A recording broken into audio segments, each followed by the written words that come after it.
Hey everybody, my name is Runny Side Up, and today I will be showing you the first iteration of YOLOtopia, hopefully my forever world.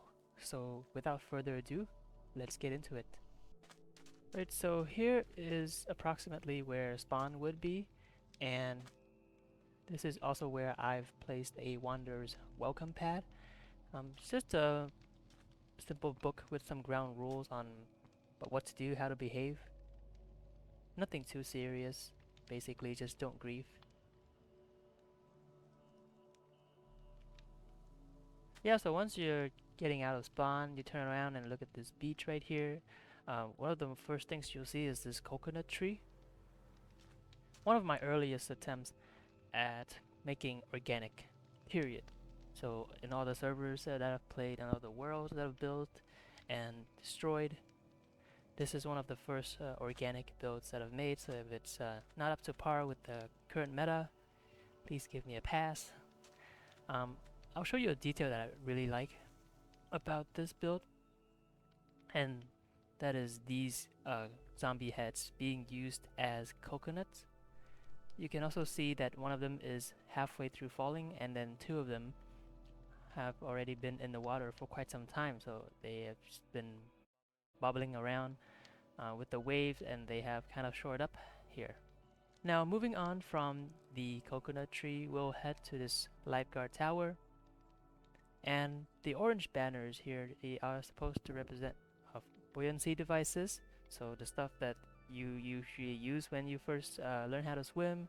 And yeah, this is a similar concept for the lifeguards to bring with them whenever they're on their rescue missions.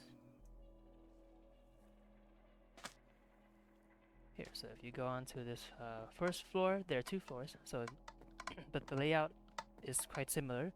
So you have these two viewing glasses with a little scope. Maybe, oh, yeah. So with these levers being used as that they're supposed to represent uh, scopes that the lifeguards can use to look out into the distance, both directions, to spot for people who are in need of help, like those two over there, perhaps. And if you go upstairs, similarly, you'll see these two. Perhaps for extra manpower, perhaps for a better view that goes way further than the bottom floor. And then if, say, if you are on the bottom floor, it's easy, right? You just take that staircase on the boat island at the bottom. Here, let me show you. So if you're on this floor, right?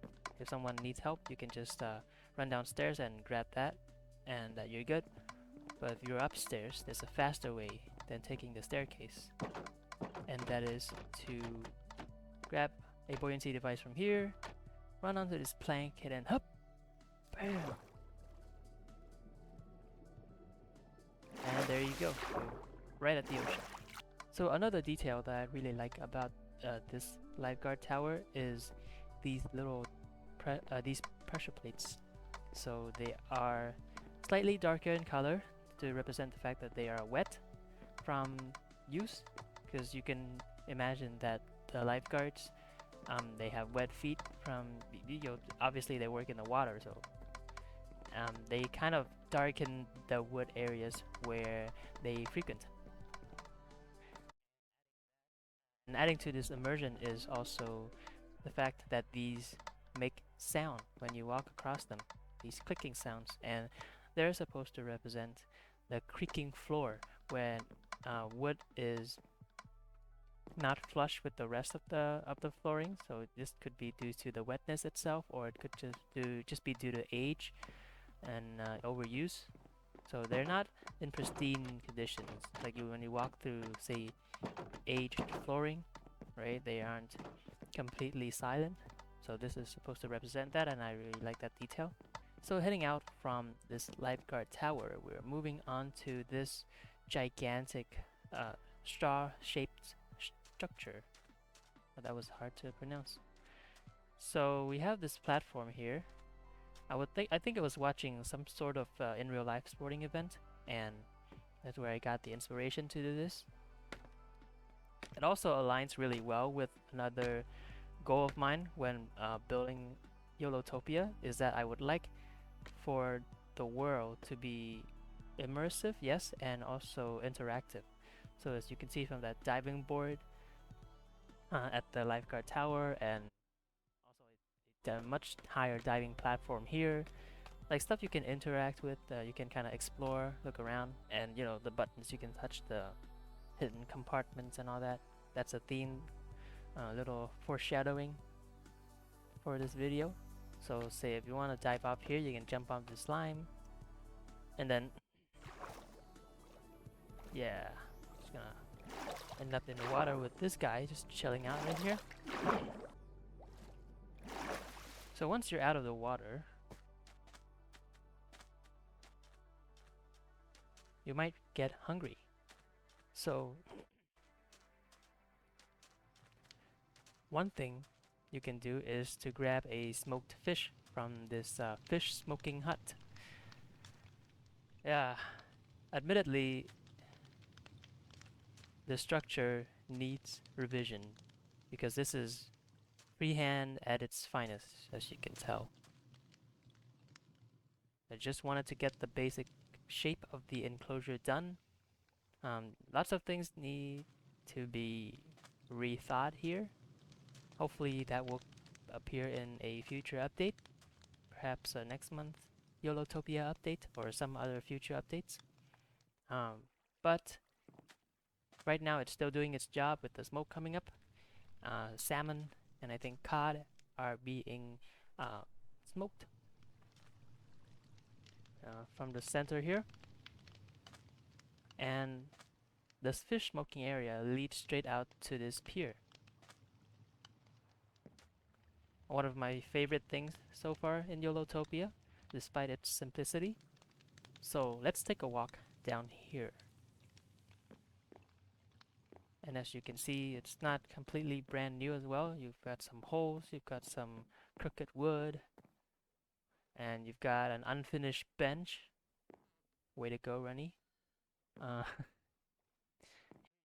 And that's why people here are only standing and none of them are able to sit down and chill because there are no benches. Rennie?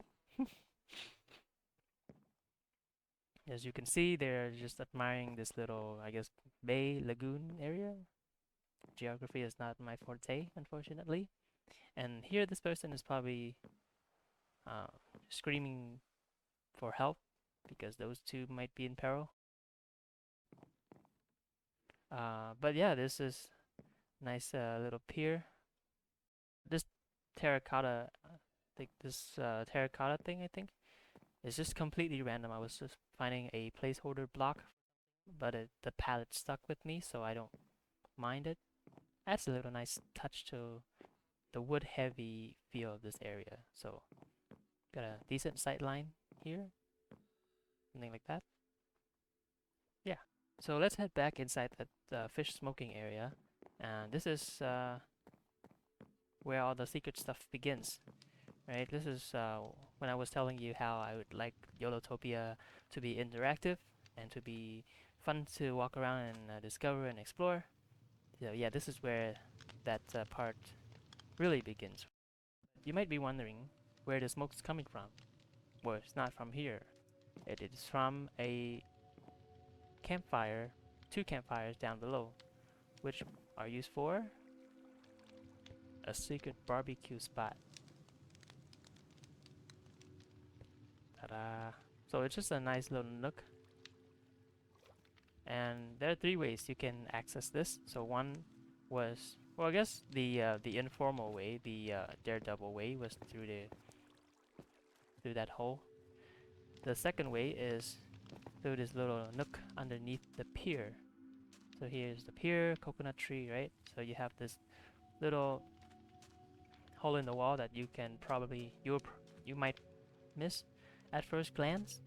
Doesn't look anything remarkable, but when you walk here, you'll see this. Oh. Second access point is through this hole in the ceiling. It's supposed to be, yeah, it's supposed to be part of this tent, but I haven't figured out a nice way to integrate this. So yeah, a future update perhaps, but that's the second access point.